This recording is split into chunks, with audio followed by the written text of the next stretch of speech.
Hello, everyone, and welcome to the full moon in Aquarius.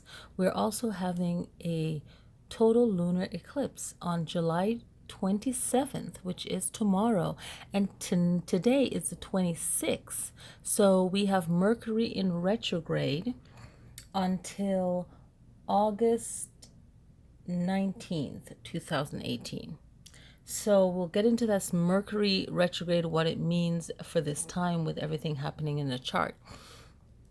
So we have six signs in fixed that are very powerful at this time of the full moon, and that just means that things are harder to the fixed signs. They're very steady and firm, right? So it's hard to change their mind or to sway them. Okay, so that's very important. And this lunar eclipse is going to have an effect on us for the next 6 months, which is way into the new year, or the end of this year. Okay, so we want to see how this is going to shape the rest of the year for us. And we also want to take in consideration of this eclipse, how the moon is blocking the light of the sun. And that's what an eclipse is. And in the past, it was very mysterious time. And even now, people get really excited about the eclipse. And this is a great time for us to make changes, okay? And we can really motivate ourselves if we are balanced. And if we're not balanced, if we're not really aware, then it causes even more chaos for us, more worry, and so on. So this full moon is happening in the south node. As we can see, we have the south node right here. Okay, we have Mars, and we have the moon symbol here. We have Lilith, and we have Pluto. All right, and I'll do a video on Lilith later, but with the south node, this is, and having the moon happening in the south node, it's about letting go or releasing something. Okay, so there's a lot to let go of. So just let's move forward and go through the chart. So this is the longest full moon of the 21st century. So everyone's talking about that. And because of the eclipse, it's going to cast a little bit of a red color on the moon. So it will look like a blood moon. Okay. And this is a great time for us to think for ourselves. Okay. Because this is an Aquarius new moon, which is an air sign, right? But is known as the water bearer. So its symbol is water. But they're an air sign that their emotions are very strong because they care very deeply, and they are thinkers like most air signs. Now, the negative part of this full moon is being impractical, not thinking things through. So you really want to make sure you're thinking things through, especially with the total lunar eclipse with this full moon. Okay, and 6 planets in fixed signs. All right, and it's also the longest full moon for the 21st century, lasting an hour and 23 minutes. Okay, the full moon in Aquarius has a very powerful effect on it with Mars. Okay, and Mars, we know, is associated with Aries, being like in the first house, and the Mars energy is all about being first. Okay, and when we're looking at the chart, we also want to look at what's happening in Leo, because Leo is the opposite of Aquarius. Okay, and we will look into that as well. Now, the eclipse brings out whatever is hidden, right? Whatever is unseen. And for this full moon, we have some fourth house issues. Okay, home, parents, any kind of inner security, roots, anything that has to do with home. Okay, and Cancer is the sign that is ruled by the fourth house, so keep that in mind as well. But it's in Aquarius at this full moon. Now, looking at Mars, what is Mars telling us right now? For this full moon, it's in Aquarius, the fourth house, and Mars wants us to really fight for or really pay attention to what we believe in, what we feel passionate about. Okay?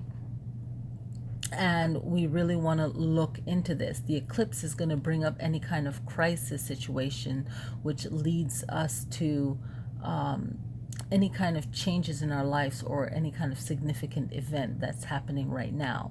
So we want to say that this can be a positive change. It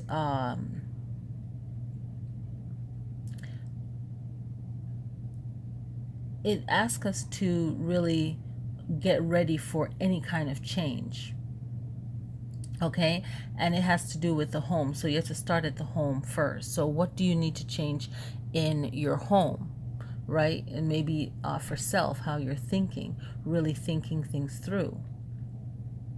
And it might bring up old issues like with parents. I noticed that with someone today as well. And looking over the chart afterwards, I was like, this is why, so it'll bring up a lot of issues.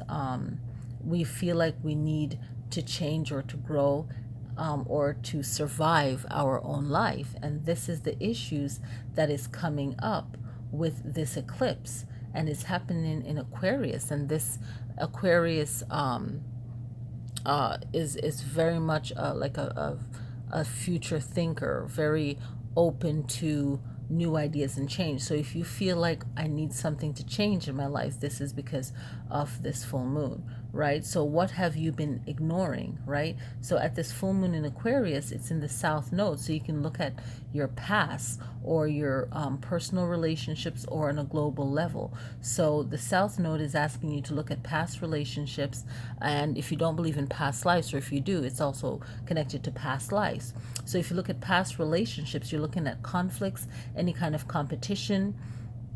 Mars is about action and desires, war, any kind of animal instincts, fighting, enforcing fear, anger, survival. That's that Mars energy, okay?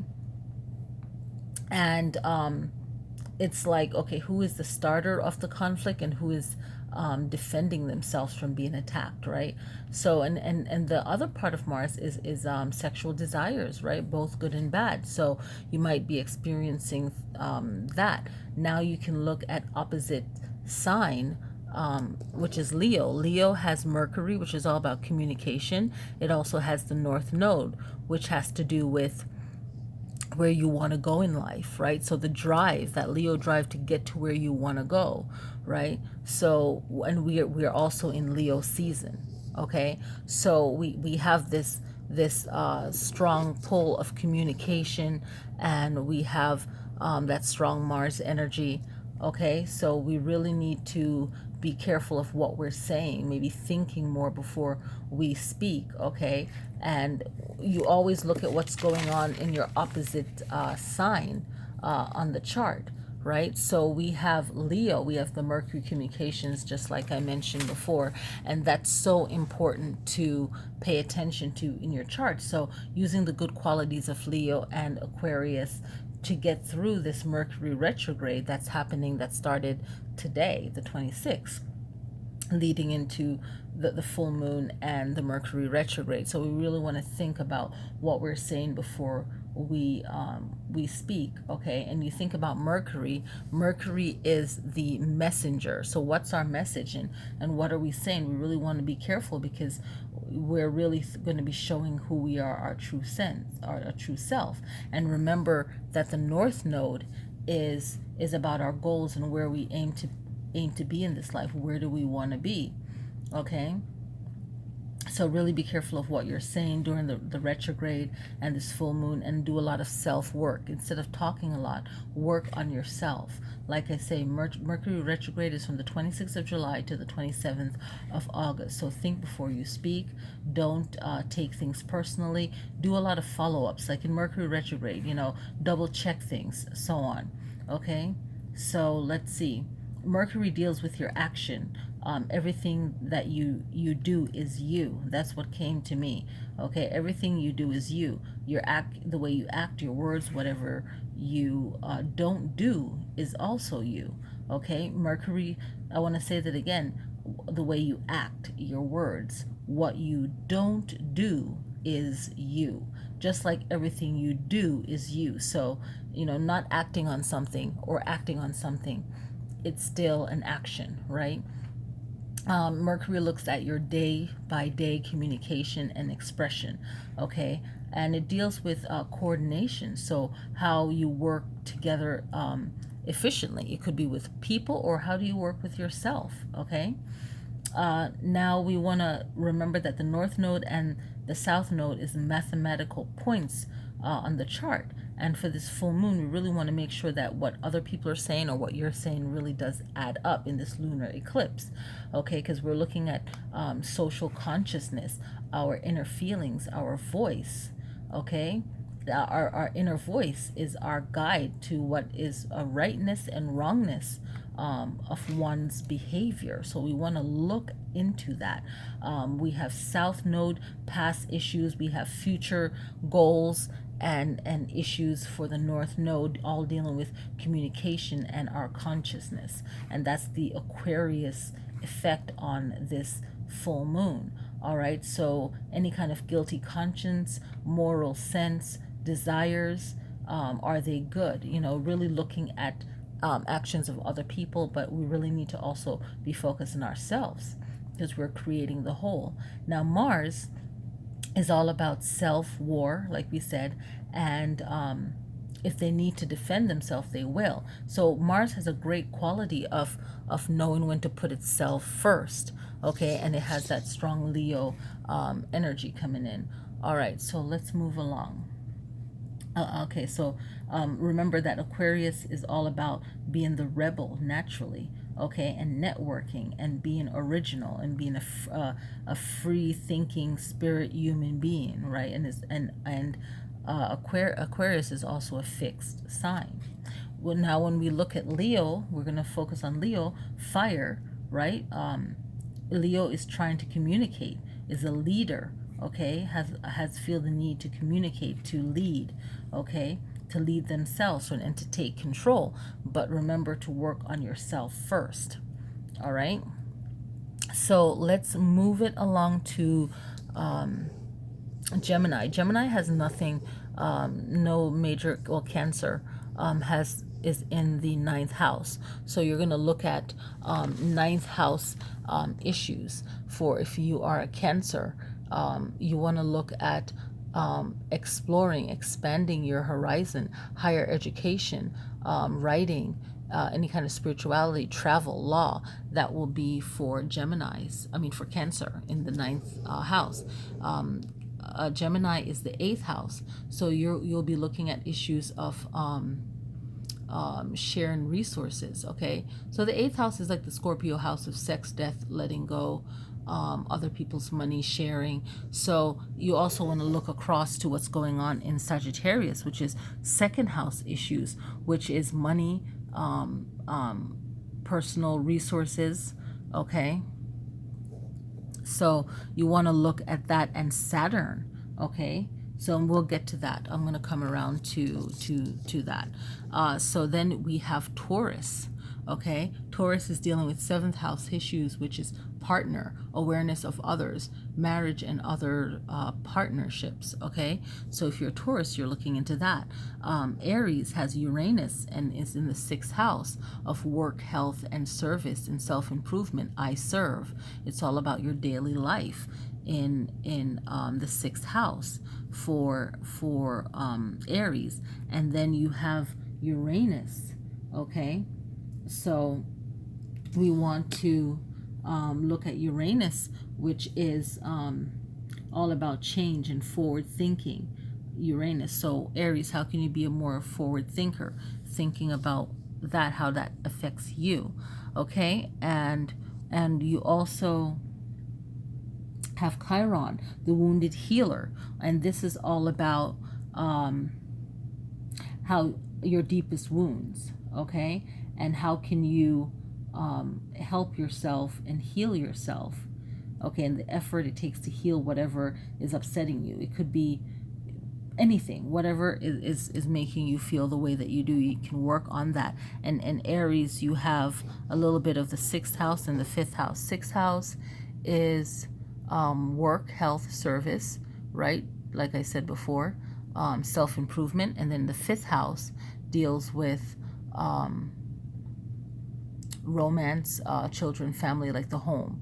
Okay, personal creativity. So maybe doing personal creativity to help you through whatever you're going through. Pisces has Neptune. Neptune is all about the wound. Okay, Neptune is all about the ruler of Pisces, right? So Pisces, you have Neptune, and Neptune is also in the,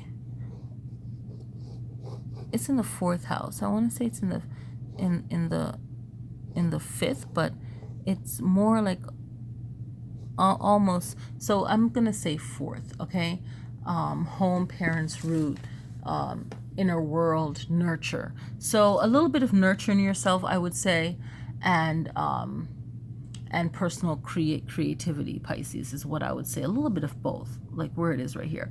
I would say a little bit of the 5th, the 4th, and the 5th. Okay.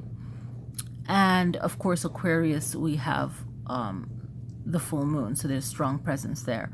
Now we look at Capricorn, and we have Pluto, okay, and we have Lilith as well in Capricorn, actually. Okay, so that's very powerful, and you want to really focus on how you can make yourself better, stronger. So you want to look at what is unseen and making yourself better by looking at what is unseen. Like Pluto is all about that transforming, right? And how can you make yourself better? So let me look at this other part, because this is so interesting what I got. And sorry that the camera is moving around. I'll get a stand that actually holds it on this angle. But you want to work on what is unseen, and it's going to be challenging because you really have to face yourself, Capricorn, and just look into things that you might not want to work on right now. Okay, very powerful. Sagittarius, you have 2nd house issues. No planets are in your chart. Okay, so 2nd house issues will be money, possessions, value. It's about I have, any kind of personal resources. Capricorn, I'm not sure if I said 3rd house, so I'm just going to say in the 3rd house, and that has to do with immediate environment, like mental activities, learning, issues with siblings and communication. Okay, and you're always going to be looking out or looking over to your opposite sign on the chart, which is Cancer, and what Cancer is going through. And there's nothing major in Cancer. All right, and then we're going to be looking at Sagittarius, and you know what, I didn't mention Saturn. Okay, so that's not cool. So we have Saturn in your chart as well. Okay, Capricorn. And so Saturn is the ruler of Capricorn, and it's all about protection. Okay, it's like protecting you and wanting you to be your own teacher and really learn the lessons and the karma your actions, and really focusing on that. And just remember to take your time, because Saturn, it takes its time. So really protecting what you love, right, from being destroyed is the energy of Saturn in Capricorn. And it's like the teacher, and it wants you to learn lessons, but don't rush yourself, Capricorn. Okay. Sagittarius, like I said, is in this has second house issues, so working on money, any kind of values, skills, personal resources. And going into Scorpio, we have Jupiter. Okay. And Jupiter is all about expansion and moving forward. You're in the first house of Aries, so that's putting yourself first, Scorpio, and not in a negative way. And also getting more attention and having the attention on you. You're in the most visible side of the chart, so really thinking about where you want to go, what you want to do, and not making it like a stressful thing. It's more of you focusing on what you need to do. Okay, then we have Libra, and Libra has 11th and 12th house issues. 11th house, solitude, and 12th house, solitude. 11th house, friendship. Okay, so looking more into the 11th and the 12th house, I would say it's a mix between your group contributions and your spiritual life. So really looking at friendship groups, business, what you aspire to be and to do, and any kind of getting rid of any kind of self-sabotage type of behavior would be something that Libra will want to look into. And Libra, you'd look over to what's going on in Aries, and Aries has Chiron, the wounded healer. Okay, and the effort to heal yourself, to move forward, a little bit of the 6th and 5th house. And this chart is for the Las Vegas area, so really look for charts in your area, but it's this, you can still get something from it. So when you read the chart in your area, you can get an idea. So Virgo, you have Venus, and Venus is about love, money, beauty, and and fighting for what you want. It has a lot of Mars quality to it. So Virgos will be feeling that type of energy. You have a little bit of 11th house issues, which is what you aspire to do, group contributions, right? You have friendship groups, goals, aspiration. 11th house issues. 10th house issues would be more of your outer world, how you're perceived by others, your career, your status, taking power. Then you have Virgo, you want to look at your opposites on the chart, Pisces, and see what's going on in their house, okay, and in their sign. And then, of course, it brings us back to Leo. So we got all of that information. Now, there's a cool astrology chart that talks about the part of the body. So for anyone that practices Reiki or Qigong, you have Aquarius, and you have the calf, ankle, shin, and Achilles. And this is not a good time to do any surgery on it. You can, you can just do minimum energy work on the body. This is just speaking from energy work, right? And the chart is pretty cool because it tells you each day, okay, if it's this full, usually on the full moon, they say it's never good to do any kind of major surgeries, but life goes on. People do have to do what they have to do. So I put the crystals on here not for the look, but I had to hold the paper down and it got a little crinkled and so on. But if you have any questions, comments, definitely leave them. But this gives you a focus on what you can meditate on under this full moon. I will do a video for my other channel about the meditation part of it, but this is the astrology part of it. And the main focus is really to always, enjoy the moon, but also work on your own personal issues. Anything from your past will definitely come up with the South Node. This, and the North Node is like this very powerful full moon where you have Mercury and you have the north node there, and we're in Leo season. You have Mars and you have the south node. You have Lilith over here, Pluto as well. But in Aquarius, you have, of course, the full moon. In Aquarius, you have the lunar solar eclipse. The energy is going to last for 6 months till the end of the year. So everything that happens is going to shape the rest of the year. You have Mars energy. So you're having a lot of conflict with this moon is showing conflict in communication, right? And